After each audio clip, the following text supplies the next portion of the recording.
Welcome to another episode of the brand called You, a podcast and podcast show that brings you leadership lessons, knowledge, experience, and wisdom from thousands of successful individuals from around the world. I'm your host, Ashutosh Garg, and today I'm privileged to welcome a very, very tall leader from the world of insurance from USA, Australia, speaking to us today from Mexico, Mr. Gary Bennett. Gary, welcome to the show. Good morning or good evening, Ashutosh, and listeners and viewers. Thank you very much for the opportunity. It's great to be here this morning. Thank you very much. Thank you. Gary is the chairman and CEO of North Star Consulting Limited. He has been a very senior leader in the life insurance industry, and he was just telling me before we started recording that only 5-6 years ago he decided to step down as chairman of one of the companies. Gary has worked all over the world, and for a person of his stature, he has been recognized, felicitated several times. So Gary, before we talk insurance, tell me a little bit about your own journey in brief. Yeah, Ashutosh, I'll try and be brief because I think as we get longer and longer on the planet, the story gets longer and longer. So I'll try and be brief. I use this often. I'm Australian by birth, global by choice, and blessed by fate. I'm an Australian who hasn't lived in Australia for almost 30 years now. I joined the life insurance industry, goodness, maybe 40 odd years ago, as an insurance salesman in Sydney, Australia, working for a boutique insurance business that had been initially owned by the government and then listed. And then I was smart enough or dumb enough to volunteer for opportunities in all sorts of places. And I've been involved with licenses in Vietnam, with licenses in China, with new startups in India, Vietnam, Thailand. And I've built a career and a reputation over different marketplaces, evolving, developing, emerging markets, and volunteering to go to places and building on that fact that I loved being global, I loved building businesses, and hopefully I've left a reasonable legacy of people and businesses across the world. So that's me. That's fabulous. That's fabulous. Yeah. But tell me, Gary, you've spent a lifetime in life insurance. I'd love to get your perspective on how has life insurance evolved over the past 4 or 5 decades. You and I are of the same vintage. What changes do you see in the coming years?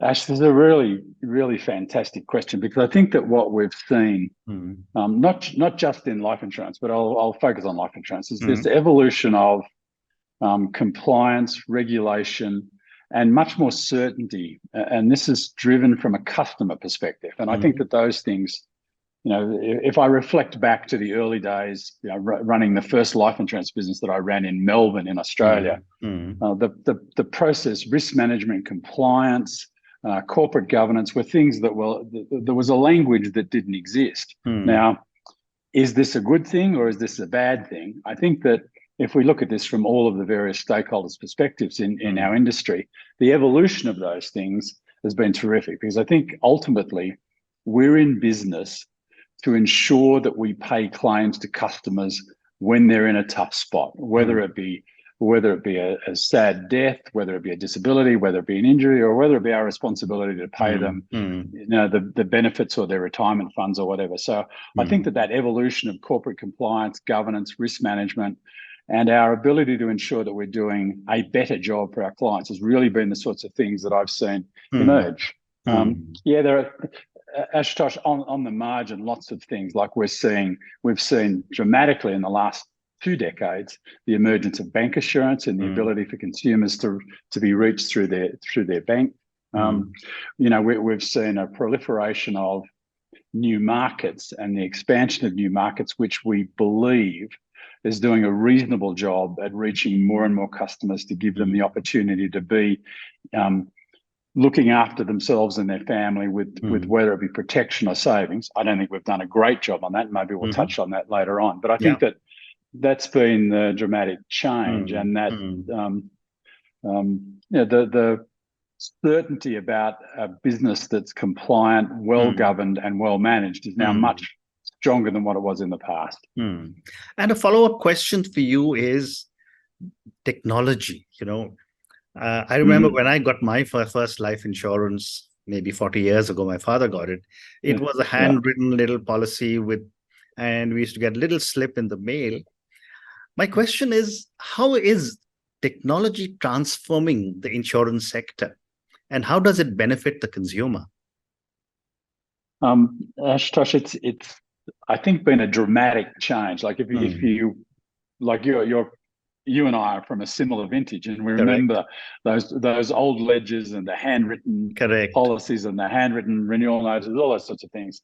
I think that what it's done is created a significant level of efficiency and the ability for information and data to be stored correctly and properly. I know, having worked in a number of emerging marketplaces where people were trying to find details on old policies that were lost. And so the organisation of information for consumers is significant. So that was the number one big thing, if you like, of the last 30 or 40 years.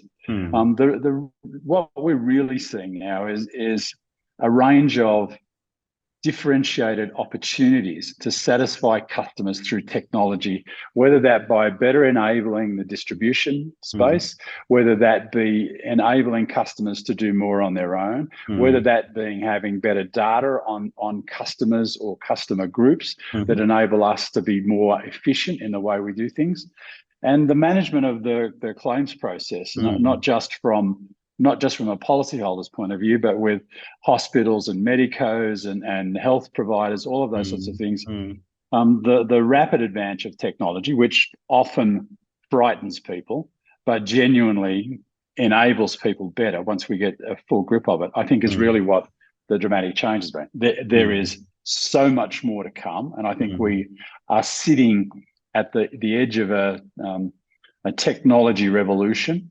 I think we've been through some interesting times, but I think that there's an emerging and an awareness of so many more things that take place to satisfy customers. And Ashutosh, I think that what that will do, and I think this is a point, I think we've done an average job over the last 200 years of reaching customers. But I don't think we've done a great job. So technology, I think, can help us with that. But tell me, has over the years, customer behavior and expectations also changed? Oh, absolutely. I think that the sophistication of customers, consumers in every industry, and I'm lucky now that with my North Star Consulting business that I touch lots of different opportunities in lots of different geographic locations, and we see lots of things. So it's not geographically or customer or industry specific. Consumers are much smarter, much more aware, much more enabled than they ever were before. And I think that we're, if you want to call them the Amazon generation or the Facebook generation, I think that people are much more technologically enabled and do things. And, I've used this quote often as well. There was a time when you, as an insurance salesman, might sit with somebody and they'd say, I need to go home and check with my wife or my husband. These days, Mr. and Mrs. Google is doing all of those things. People are using the internet to be able to review, research, look for information that gives them a better equipped basis to make decisions on. And I think that's really consumers, and we want them to be. Like I can't believe that we should be not as transparent and open and articulate with customers as they want to be. And I think that what we're finding in every industry, people are smarter, more aware, and have more access to information than they ever had before. Probably sometimes we all say, geez, I've got too much information, I've got an overload. But I think that that's really the differentiator in the world that we live in. And I just think that that's going to become more and more commonplace. Correct. And, you are one of the few people who has had this unique experience of having worked on insurance, both in the developed market and the emerging markets. I'd love your perspective on how are these markets different? Ashutosh, there's a question that was always asked to me every time I started in a new role or a new market. And people would say to me, Gary, it's different here. And I'm a great researcher, and again, I have to be to learn. I think that I don't know that there is. I think fundamentally people want to look after their family. They want to educate their children as best as they possibly can. And they want to get to a point in their third innings, once they've finished their working career or their salaried career, or their, they sell their business. In that space, they want to know that they can invest their money and be secure in the knowledge that that money is going to be safe. Now, in every market that I've operated, China, Vietnam, India, Sri Lanka, Thailand, the US, Mexico, those principles seem to be what lead people to want to buy insurance. Now, yes, there will be, in certain places, there are different family situations, there are religious situations that lead certain behaviors and activities. But fundamentally, those things, I want to make sure I look after my family through a protection mechanism. I want to make sure that my kids, if I've got some, are well educated and I've got enough money to do that for them the best I can. And I want to get to a point in life where I can be comfortable. And if I want to sit under a palm tree, or if I want to go and have a coffee somewhere, or if I want to write or read a book, that I have enough funds securely invested to do that. And I think that the life insurance industry broadly, protection, wealth creation, annuity type products, all of those sorts of things do that. And they've done that in the 13 different markets that I've been fortunate to operate in the last 40 years. So, great response. Thank you.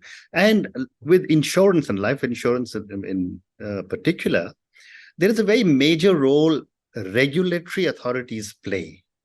And yet they're beginning to privatize. So I'd love to get your thoughts on what is the perspective the regulatory environment has on operations and strategies of life insurance companies. Look, I remember asking, I think it was my first chairman, who felt that he was an Australian guy, and he'd terrific, an actuary, had won Actuary of the Year, had done some fantastic things with the business. And he wanted to be a regulator. And I said to him, why do you think you want to be a regulator? He said, to make sure that customers and policyholders get a fair deal. Right. That if you promise to do something, that you do it. Now, it's been interesting, and I'll spend a minute on this. I've worked in markets, and again, I preach this to the startups that I'm involved with. Our industry is a highly regulated marketplace for that reason. We have a responsibility to look after and deliver on the promise in the contract, whether that be investment returns, whether that be paying out a policy, whether that be paying out health benefits, whatever. We have a responsibility. In the markets that I've operated in, and if I use this example from Hong Kong through to the United States, where the spectrum of involvement by our regulators goes from almost light touch to cement truck touch, where there's at times an overly regulated marketplace. Now, perhaps that comes from bad behavior or inappropriate positions, but there's a spectrum of regulation that takes place. Now, I think somewhere in between a Hong Kong, which is, if you've got enough capital, you can basically do whatever you like, to other markets where you're looking at product. Every member of the management team requires approval. Every time, a whole range of things that are highly and heavily regulated. I think somewhere in between there is this proposition that a regulator has a responsibility to manage. Now, whether that be as a mutual, whether that be as a government insurer, whether that be as a listed insurer. And for my sins, I've worked for all of those different styles of business, mutuals, listed, government companies, all sorts of stuff. So I think that the regulator needs to keep in mind that, one, there are a varying set of stakeholders in this business. There are people these days, and it's probably more these days, where we've seen all sorts of people from private equity to individual investors investing in insurance companies. Right. As long as those people are aware that this is a long-term business, it's not a get-rich-quick scheme. And I think I've been lucky enough to give this speech often to stakeholders and shareholders. This is a business that you're in for probably 30 or 40 years once you develop a relationship with a customer. That means that there's an ongoing requirement for both capital and supporting a business in an appropriate manner. There'll be good years, there'll be bad years, there will be economic cycles that drive us in certain directions. There'll be catastrophes and plagues and epidemics like we've been through. And I say you and I have lived through some really interesting times. So I think that the regulator needs to keep those sorts of things in mind, as does the insurer and the investors and stakeholders. As I say, this is well said. Not a get rich quick scheme. This is a business of long-term commitment. Well said. And now, from the perspective of the customer or the consumer, how does the consumer determine which insurance company to go with? Because at the end of the day, all seem to be offering similar products, which are within the guidelines of the regulator. Yeah, Ashutosh, that's always been a mute question, because often we are all very similar. So there are a couple of things that set organizations apart, and these things take time and effort and commitment and money as well. Trust, like seriously, and it's easy to say that, and it's a word that's hard to quantify, but building a relationship of trust with an organization, and even today, we know that trust relationship is built through normally some form of physical distribution, whether it's an agent, advisor, a consultant, whatever. So ensuring that there are two things: one, that person, well-trained, well-educated, knowledgeable in the industry, but importantly, that the organization that sits behind that person understands the commitment and the promise that they've made, both in writing and financially, in ensuring that the organization is capitalized, is well financed, and does the right thing at the point of time. So it's a difficult one. I think we're seeing more and more new and innovative insurance companies come on the marketplace, and I must admit I've been involved in an investor in some of those in Asia, which have done extremely well, and there's a couple of new ones on the horizon, and some really exciting places that are using technology to drive that.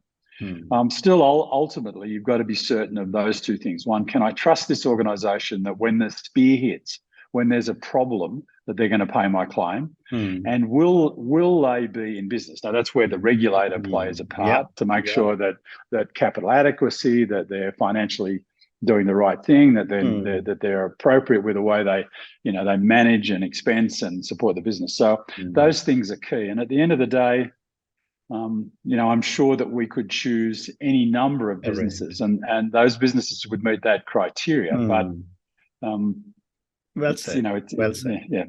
But my next question is that in the era of increasing data and privacy concerns, how does the life insurance industry or the insurance industry ensure security of their customer data?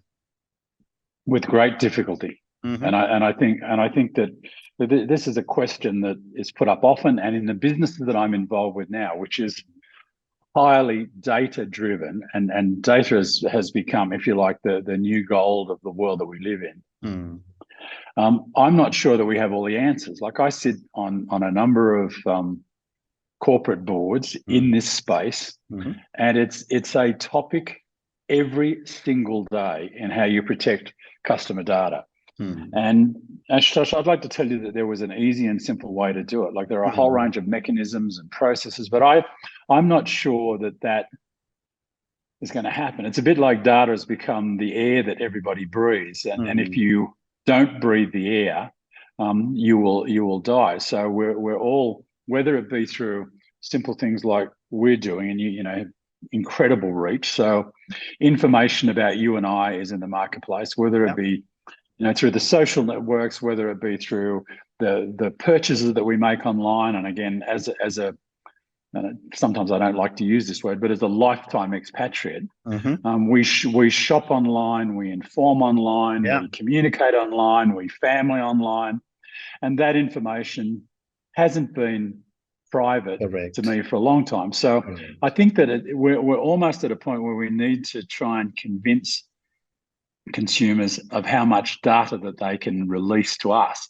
And I think once they do, and this probably leads into another scenario, then I think that industry and businesses have the opportunity to personalize the way they treat customers far better than what we have in the past. And I think we're seeing that with the sort of algorithms that come from shopping and travel and airlines. And I hope over time that we can be much more personalized in our offerings to individuals, to make sure that, and I say this, you and I, similar generations, probably similar backgrounds, but ultimately there will be a difference between your policies and my policies. Correct. Between your longevity and my longevity, between my investment requirements and my risk and your risk. And I think that technology and data will give us the opportunity to personalize that.